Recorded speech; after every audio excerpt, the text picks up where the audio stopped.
Hey, what's up everybody? Welcome to this week's Q&A. I'm shooting these Thursday afternoon because I already have all the equipment set up to do the me shots for an upcoming video, so I figured I got it all set up, why not jump right into it? So hopefully there was enough time for everybody's questions to come in. But if not, as always, any questions you have, ask them wherever it is that you support in the newest support post. And if I miss them, it's either situations like this where I record a little bit early and they came in afterwards, or I just made a stupid mistake and deleted the file in post or something. But anyway, let's jump in and see what we got for this week.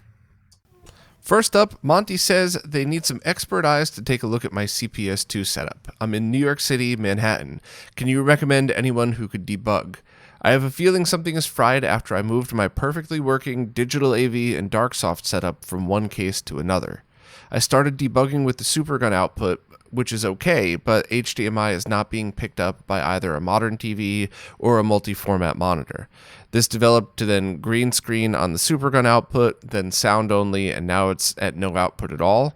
I'm at a loss and things seem to be going downhill from here. Without double of everything, I can't tell if it's my A board, B board, Supergun, or digital AV that's the issue. Maybe more than one. So definitely don't mess with it anymore, respectfully, because what's probably happening is that there's a short somewhere, or maybe something got just dislodged a little bit. I've also seen weird issues where the CPS A and B boards don't mate properly and you have to take them out and reseat them like 5 or 6 times, and then it works perfectly for months and months, and then you move it again and you have to do it. But I would definitely recommend somebody who both has a ton of experience with this and could at least have access to extras to test for all of those reasons. So I would suggest reaching out to Jose or Ben from iFixed Retro. Both of them work on CPSs all the time. If you can't get a hold of them directly, you could possibly bring it to Brooklyn Video Games and see if they would just do it through them to one of their modders. But honestly, I think you didn't do anything wrong, but you're at the point now where reaching out for help is the right thing, because you don't want to short out any of those expensive things. You know, the DarkSoft setup is expensive, the CPS2 HDMI kit's pretty expensive, and of course the A and B boards are all going up in price. So yeah, that's definitely who I would recommend in the New York City area. I'm sure there's a few more people, but those are friends that I talk to all the time that are constantly posting pictures on Twitter of them doing those mods. And for anybody listening across the country or the world, really, that's what you want to look for, is people that are proud to share their work, and and people who you see doing it often. And anybody that shares all their work on Twitter, especially with all the, not to be rude, but like with all the negativity on Twitter, if you're constantly posting stuff and you're constantly getting either neutral or good feedback, you're doing a good job, and that's usually a safer modder to go through. It sinks that everybody has to go through the trials and tribulations of what it's like to be on Twitter, but whatever. Point being, if you don't know somebody that does these things, look for people local to you that have some kind of social media presence that show their work, or I guess some other way. It does stink that you have to have social media to do anything these days, but on the flip side of it, it is actually a really great way to share the stuff that you're doing. So if you're an upcoming modder, that's the number one way to get the word out there, is just show people that you do good work. Michael Caramonte said, this is a bit of a weird one, but given the quality of output the Rad2X can do for Nintendo consoles, even with composite, is there an easy way to convert the original front-loader NES AV output to the multi-out connector? If not, I'm envisioning a small box that connects to the side to convert the standard output to the multi-out, and then connecting the Rad2X to that. Any reason you could think of that it wouldn't work? The one challenge I could see is that you need power for the Rad2X, and it normally gets it from the multi-out, but maybe it just uses an external micro USB power supply. Let me know what you think. So all of that should work, and I definitely understand the perspective of doing that. The Rad2X, I believe at the moment, it's the only RetroTink that can do RGB and composite, because the 2X SCART only does RGB. So it would be something that could be helpful. I also understand with everything going around or going on in the world today that any one of us might be in a place where it's like, I can't really afford to buy a different RetroTink or 2 Rad2Xs or 2 RetroTinks. So let me just come up with a cheap solution now to hold me off till later. Both of those are perfectly good scenarios, or perfectly reasonable scenarios. And in that case, if you were kind of going to make a temporary solution like that, what I would suggest is using any of the multi-out open source projects. So just the PCB for the multi-out, no reason for the 3D connector. And having those made from a place like OSH Park or JLC PCB, and just get the cheapest everything, cheapest shipping, the cheapest way that you could make them. You could probably get those delivered to you for under $10, and then use old RCA cables you got laying around, chop those up, and use that to wire audio and video. Just jump the left and right audio to both audio pads on the multi-out. And you could do power a few different ways. You could open up your NES and get it from there, but I wouldn't suggest that at all. You could just snap the little tab on the side of the Rad2X and use USB power from any USB power solution at all while you're using it with the NES, and just remember to not mix power. So if you then go plug it into a Super Nintendo or an N64, do not have the external power connected, only use the console's power. And I wouldn't even make a case. I would probably personally, if it was a temporary solution, this is nothing I would ever show in a video or never promote as like a good practice. But if I just needed a temporary solution, I'd wire all that stuff up. And then I might even take just some non-conductive tape and just kind of wrap it around to insulate it so it doesn't have any shorts on anything. And that's pretty much it. And in fact, when I plugged it into the Rad2X, I might even use some painter's tape to hold that in place because it doesn't leave a residue and it comes right off. Because I think either situation would be temporary for me personally, and just be to hold me off until other solutions come out, or until you're in a different place to get different stuff. So that's kind of how I would approach it. It seems totally doable. All you'd have to do is look up the pinouts and find composite video, left and right audio, and ground, and that you could do that exactly as I described. It should be safe to use. I can't imagine a scenario in which it's not. So just give that a try, and just make sure to be careful of not double powering it if you're using it on other consoles, but it should totally be doable. Rick Lewis wanted to throw out a different one today. If I could only play one console, what would it be and what games? I just wanted to hear a little bit about your favorite gaming. If I had to pick only one console, it would be the Super Nintendo, just because my favorite games are A Link to the Past and Super Metroid, but they also have versions of other games that I totally could tolerate playing. So while I absolutely love the arcade version of Mortal Kombat, if I had to choose the Super Nintendo, I wouldn't hate that version. I know a lot of people do, but I grew up playing it on that for a while. I eventually got a Genesis, so I was able to have that version too, but there's just so many games on there that I wouldn't mind playing those versions. Like, I love Mario Kart. I actually don't love the Super Nintendo version. I think it's great, but I think some of the later versions were better, but I would totally be happy playing that. And there's just so many other awesome games where it's like, the Super Nintendo might have either not got the best port, or there may have been sequels or remakes that were better, but they're certainly good enough on that console. So yeah, that's definitely my answer, just because of those. And one that seems to keep going around Twitter all the time is, if you were stuck with one handheld, what would it be? And I'd probably pick the Game Boy Advance, just because, for the same reasons. You have just a giant library of games, including the Zelda 4 Swords. And while you don't have Super Metroid, you have 3 others to choose from. So yeah, that's kind of it. And it's funny because while I'm not a Nintendo fanboy per se, I always loved the Genesis as well.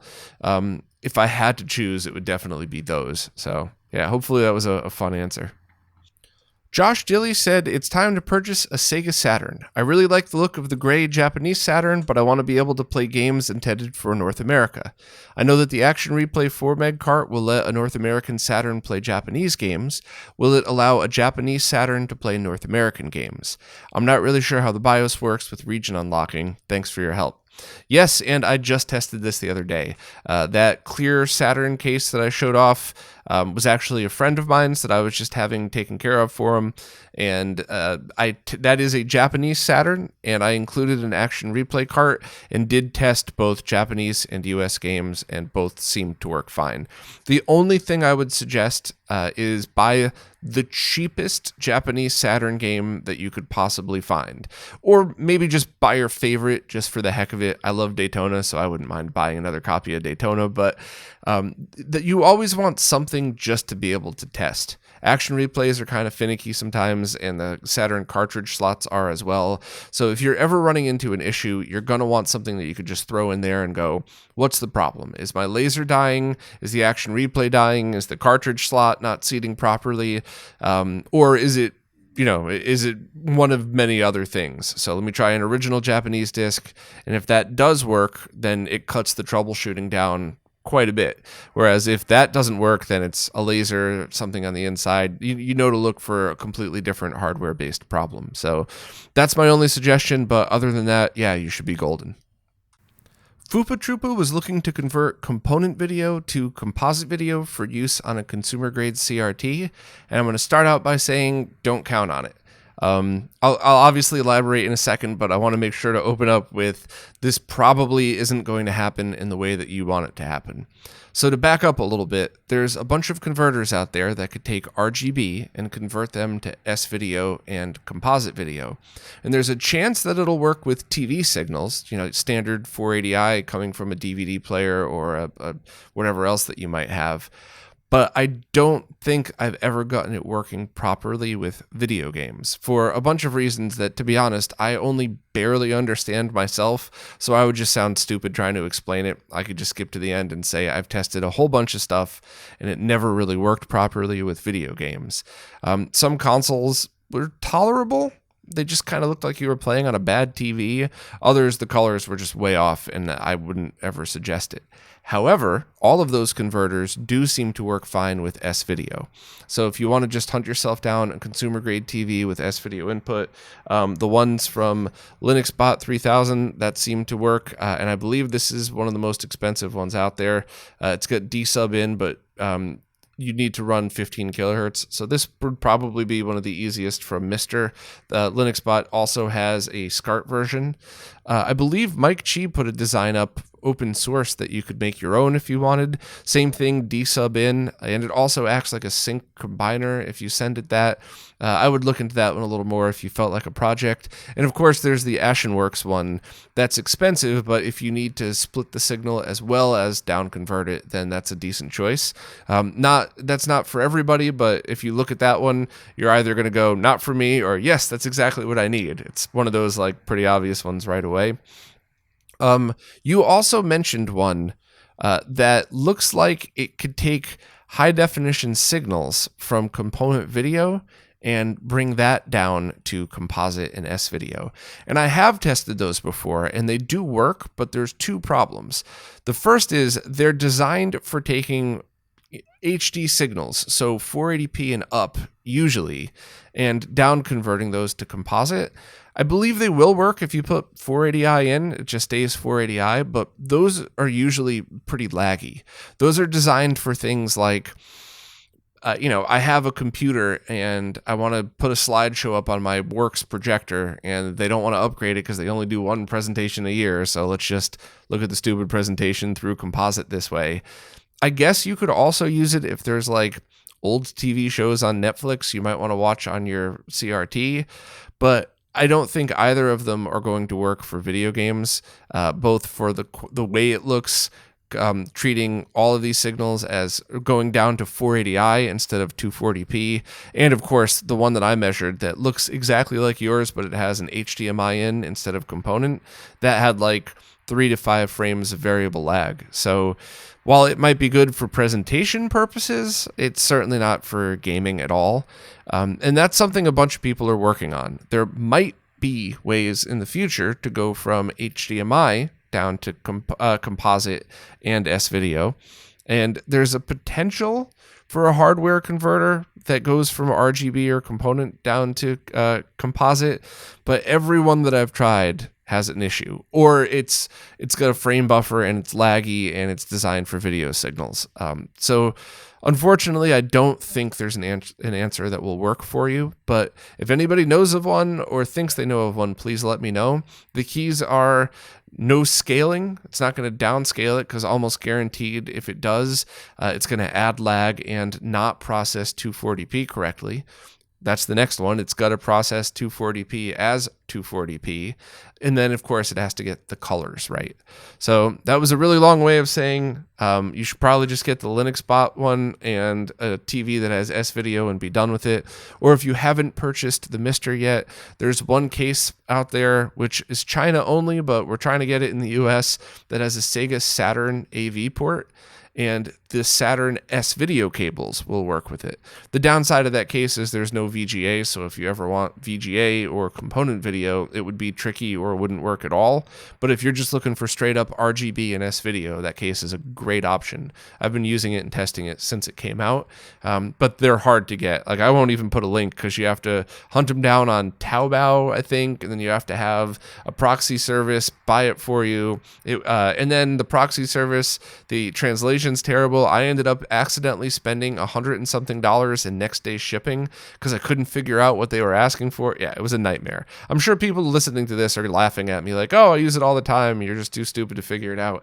Maybe that's the case, but it was not easy to get. So we're hoping to find US distribution for that case seller, but I don't know what the status of that is. So if you already own a Mister, I would just pick up one of these and kind of go from there. Or, of course, the other solution I see people using all the time are they have a full RGB setup connected to a switch, connected to a scaler, but they also want composite or S-Video just for gaming on a CRT for that experience. And in that case, I would grab the Linux bot one with the SCART input and use that. Or, of course, just get all composite videos for your cables or for your consoles and swap those out. But I think that would probably be a better option if you have an S-Video compatible TV. Bradley has a question that is very carefully worded. I think that's funny. I appreciate that. Are the upcoming scalers for retro gaming going to be amazing? I like that. So that's worded so that I don't have to actually give any information about anybody's products that I know about, but I could still give you a hint of what's to come, and you're going to hate my answer. Yes, they're all amazing. Marco Vizzini wants to know, is the downscaling video still in the making? Anything you could share from some preliminary findings? It is, but it got delayed for two reasons. Reason number one is one of the reasons that a lot of my videos got pushed back, in that I cannot get rid of that stupid moire pattern that happens whenever you shoot the glass front of a CRT. It's that weird, like, sparkle out pattern. I don't even know how to describe it. You could see it in every video I do that has a shot of a CRT. And I even have a video coming out within a week or two. It's done. It's just waiting for the product to be ready to sell.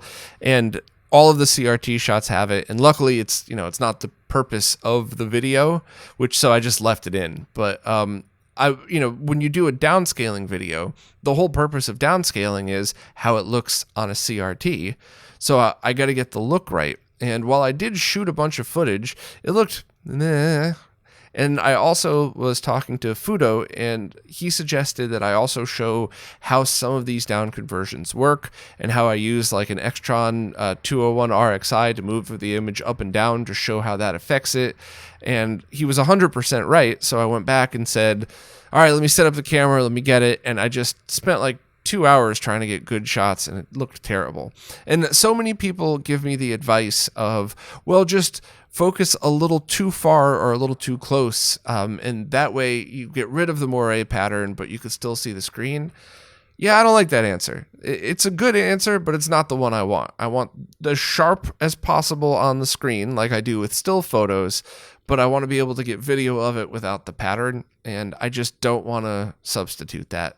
So I might cheese out and just leave the moire pattern, or do a mix of still images from a CRT and video and kind of have them side by side or something. I do have that macro camera. So that's pretty much it. That part's probably longer than you wanted, but that is the reason why a lot of the videos I talked about that involve getting shots of CRTs aren't out yet. And I'm very close to throwing in the towel, but I want to keep trying a little bit. Even if I have to rent a $100,000 camera and spend $1,000 renting it for a weekend, I would just call a bunch of my friends who are better videographers than me and just spend a whole weekend shooting footage of CRTs that I could use in all of these different videos for the next year. But even then, even if that was an option, I don't know what camera or lens to use, and I cannot afford to be renting one of these a week to try them out. So that's definitely a sore spot for me. But to actually answer your question, what I could share from some preliminary findings is that every one of these downscalers adds 1 frame of lag or more, except the GBS control. That seems to vary between 0 and 1 frame, which is exactly what you would expect. It's the fastest one out there. All of the rest of them either have a frame of lag, some of them have 2 to 3, 3 to 4, some of them change between modes. So while I like them, I would use the GBS control to downscale everything except the one thing it can't do, which is go from 720p down to 240p.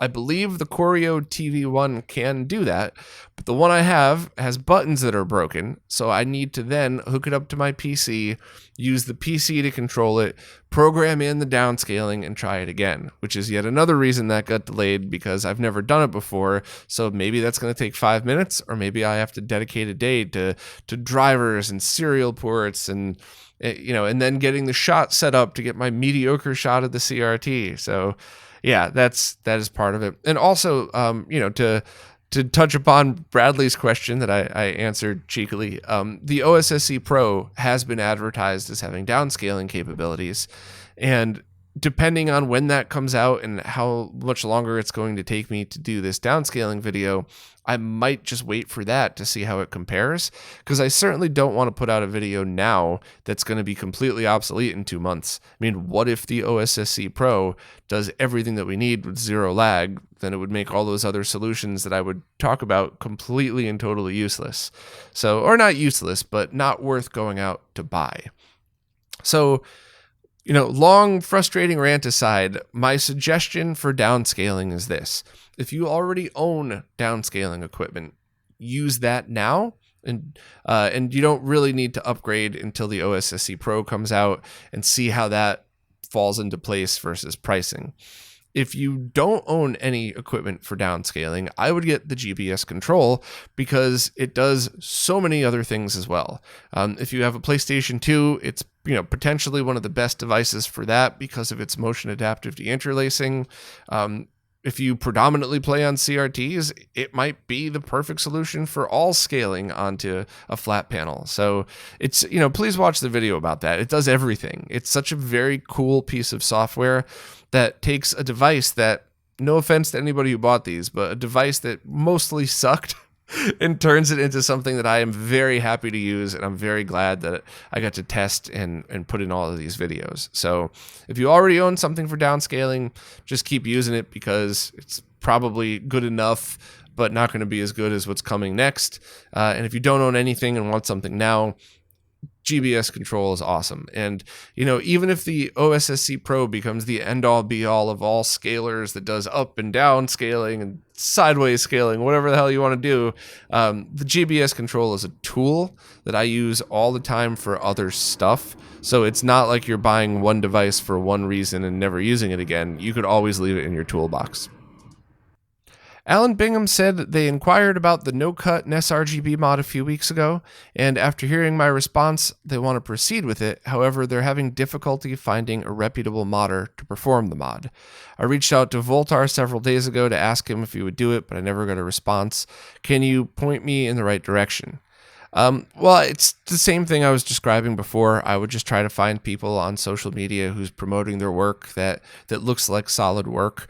Any of the stores I always talk about will take mail-ins, but, just contact them and always just be honest about everything, and especially when you're mailing stuff in and there's no face-to-face contact. I always would recommend subject line, RetroRGB no-cut mod, first paragraph, hey, I have this console and I want to do this mod. Can you do it? And then underneath that, any other details. Because when you're mailing stuff in, do you need the power supply? Do you want my AV cable? I don't have an AV cable.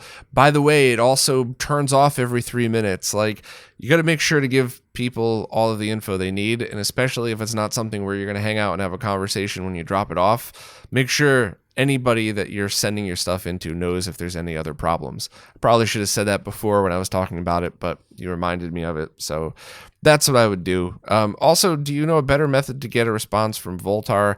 This is the third time in the past few months I've contacted him through his website with an inquiry, and he hasn't responded a single time.